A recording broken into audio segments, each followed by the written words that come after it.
ये तो हम कह ही रहे हैं कि ये जब से सरकार आई है और प्रधानमंत्री जी ने लोकसभा में 2015 में कहा था कि ये मनरेगा जो है ये कांग्रेस की विफलता का प्रतीक है योजना।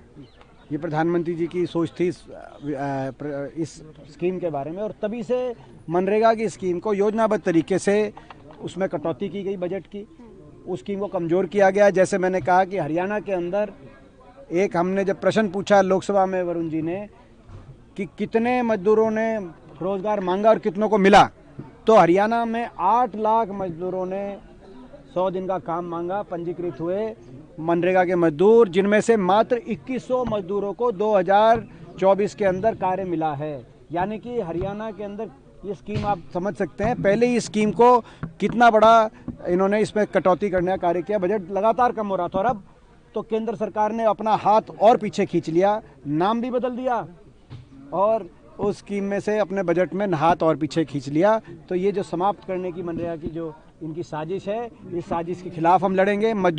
जो मजदूर हैं, मनरेगा के मजदूरों के अधिकारों के लिए हम लड़ेंगे। जो मनरेगा के मेट हैं उनके अधिकारों के लिए लड़ेंगे और इस योजना के लिए हम लड़ेंगे, सड़क पे आके लड़ेंगे। बीजेपी की तक पहुंचाएंगे।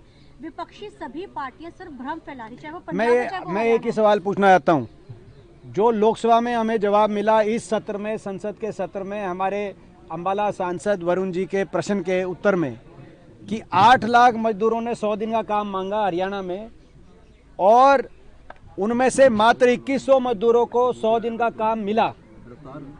ये भ्रम कौन फैला रहा है? ये भ्रम भाजपा के लोग फैला रहे हैं, भाजपा के मंत्री फैला रहे हैं, केंद्र के मंत्री फैला रहे हैं, या कोई कांग्रेसी फैला रहा है? ये तो भाजपा के केंद्रीय मंत्री ने लोकसभा में जवाब दिया है।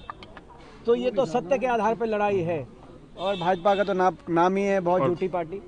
पार्लियामेंट में काम ही है इनका भ्रम फैलाना।